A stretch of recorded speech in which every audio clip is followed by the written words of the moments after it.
Khun Yai Chun Konuk Yung, founder of Wat Phra Dhammakaya.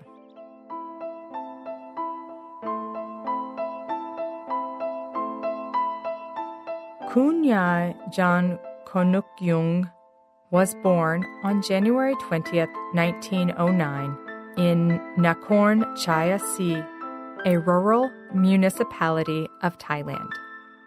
She was the fifth of 9 children in the family. Her father, Ploy, and mother, Pan, were rice farmers. The word Khun Yai means grandmother in Thai. It is a respectful way to call a woman of advancing age. Khun Yai's given name was Chan, which means moon.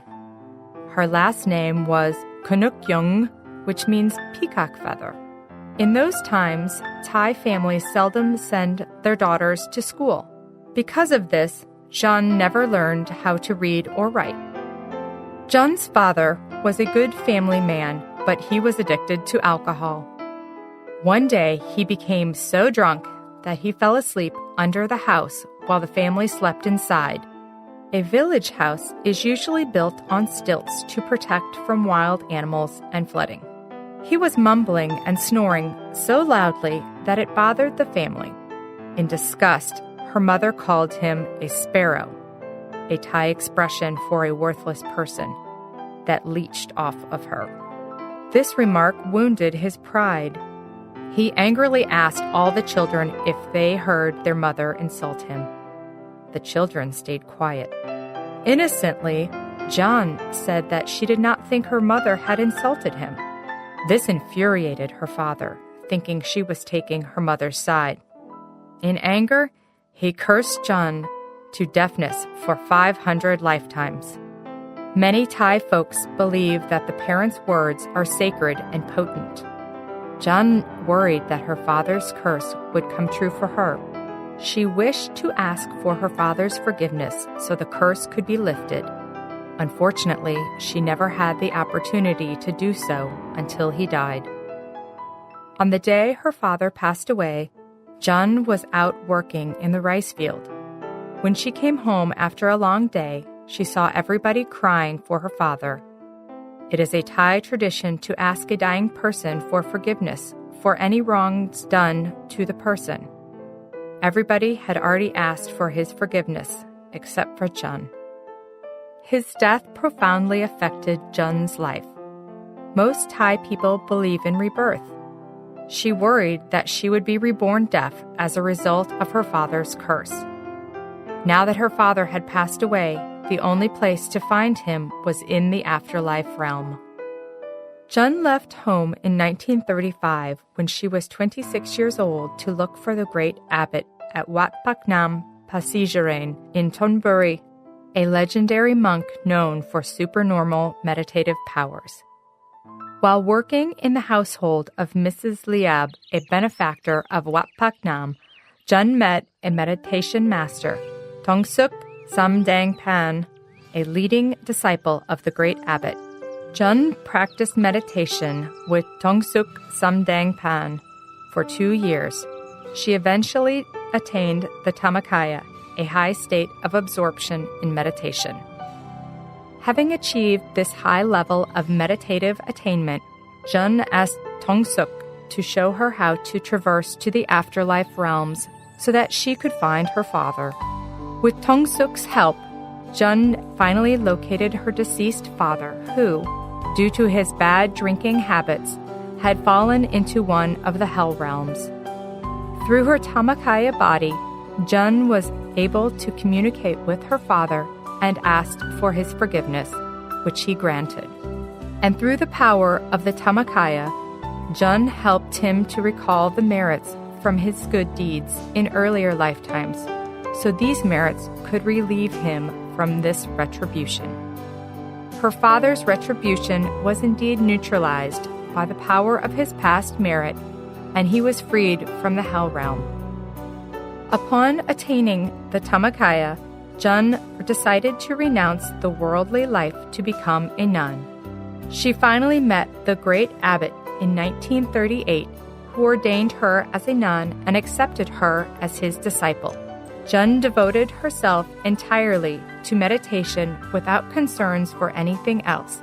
She meditated 12 hours each day, 6 uninterrupted hours in the morning and 6 uninterrupted hours in the evening. Her meditation skills became so profound that she soon became the great abbot's most outstanding disciple. The great abbot called her second to none. The great abbot passed away on February 3, 1959. After his passing, Jun continued to teach meditation at her residence at Wat Phak Nam. Among these students were 2 promising young men, Jayabun Sutipon and Padet Pongsiwat, who later became 2 great Buddhist monks who led the Dhammakaya temple to its pinnacle of success as we know it today. Chayabun and Padet were the driving force behind many of Khun Yai's successes. After the ordination of Luang Po Dhammakaya, Khun Yai felt the time was right for them to build a Buddhist temple where true monks could be developed and the Dhammakaya knowledge could be propagated to benefit mankind. To fulfill this vision, a great deal of financial resources would be needed. Unfortunately, all that Khun Yai had was her own savings of a mere 3,200 baht, $160 in 1970. But Khun Yai was a perpetual optimist who believed in the power of merit. The day that Khun Yai's team met with Lady Prayat, owner of the vast piece of land that the team aimed at acquiring, happened to coincide with Lady Prayat's birthday. It was a lucky day for Khun Yai and the team. Not only was Lady Prayat willing to part with the land, but she was in fact willing to donate the entire 78.4 acres of her land to the future temple as her birthday merit-making. This was nothing less than a miracle, or more appropriately, a merit power. The Dhammakaya temple was formally established on Maka Pucha Day, February 20th, 1970. The main chapel was completed in 1982. The property was later expanded to 1,000 acres in 1985.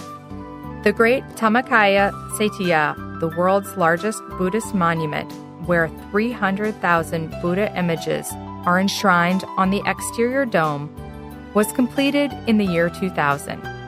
The grand opening ceremony of the Saitya took place on Saturday, April 22, 2000.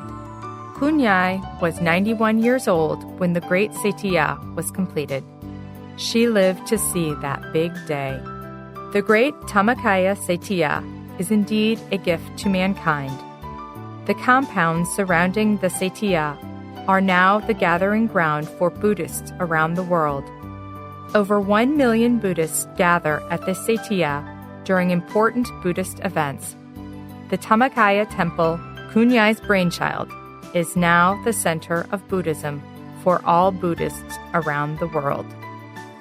Khun Yai passed away on the morning of Sunday, September 10, 2000. At her cremation ceremony in 2002, 100,000 Buddhist monks from 30,000 temples all over Thailand, many senior monks from 20 different countries, and hundreds of thousands of others from around the world came to pay their final respects to Khun Yai. This is the biggest gathering of Buddhists in history. Like the story in a fairy tale, a tiny little farmer girl, completely illiterate, took a journey on a spiritual quest, found a great master, learned the great knowledge from the master, went on to build a great temple, produced many true monks and virtuous people, and brought goodness to mankind. Khun Yai's legacy lives on.